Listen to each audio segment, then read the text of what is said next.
আজ তোমাদের আরও একটা গল্প বলবো মা পাখি আর বাচ্চা পাখির। এই যে দেখছো লাইটটা, এই লাইটের মধ্যেই বাসা বেঁধেছে পাখি।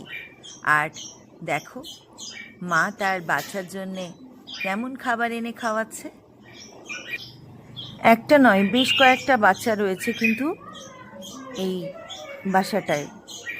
কিন্তু আমার চিন্তা অন্য জায়গায়। আমাদের বাড়িতে লিলি রয়েছে, মিলি রয়েছে, তার মা সস রয়েছে, এতগুলো বেড়াল চারিদিকে ঘোরাঘুরি করছে, তার মধ্যে বাচ্চাটাকে কি করে বার করে নিয়ে যাবে? আর উঠতে গিয়ে এক আধবার মাটিতে তো ওরা পড়েই যায়। তো খুব চিন্তার মধ্যে রয়েছি, দেখা যাক। সকাল হতে না হতেই পাখির কিচিরমিচির শুরু হয়ে গেল। আর ওদের এই কিচিরমিচির শব্দ শুনেই বুঝতে পেরেছি একটা কিছু প্রবলেম তো হয়েছেই। আর বাইরে এসে দেখি মা আর বাবা পাখি দুজনে মিলে বাচ্চাটাকে ওড়ানোর আপ্রাণ চেষ্টা করছে। আর ঠিক যেরকম বলেছিলাম, বারান্দায় এসে দেখি ছোট্ট পাখি বসে আছে মেঝেতে। ভয়তে আমার প্রাণ উড়ে গেল। আমাদের বাড়িতে বেড়ালগুলো রয়েছে, ঝপ করে ধরলে শেষ করে দেবে। অনেক কষ্টে সবকটাকে ছাদে পাঠিয়েছি, দেখি কতটা ওদের দূরে রাখতে পারি। এদিকে মা পাখি আপ্রাণ চেষ্টা করছে বাচ্চাটাকে ওড়ানো।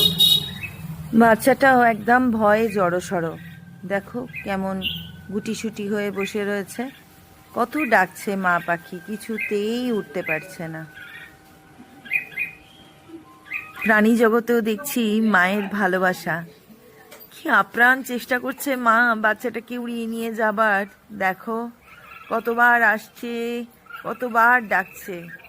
অ্যাট লাস্ট বাচ্চাটা একটুখানি উঠতে পেরেছে। দেখো বাইরে গিয়ে ঝুলছে, বাইরে বারান্দার যে কার্নিশটা সেখান থেকে ঝুলছে। দেখো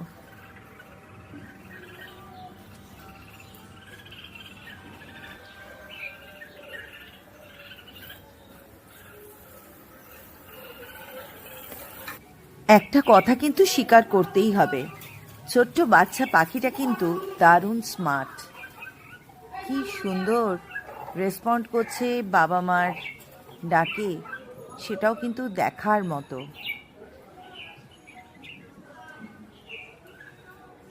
ফাইনালি মায়ের প্রচণ্ড চেষ্টায় উঠতে পারল, আমিও খুব খুশি।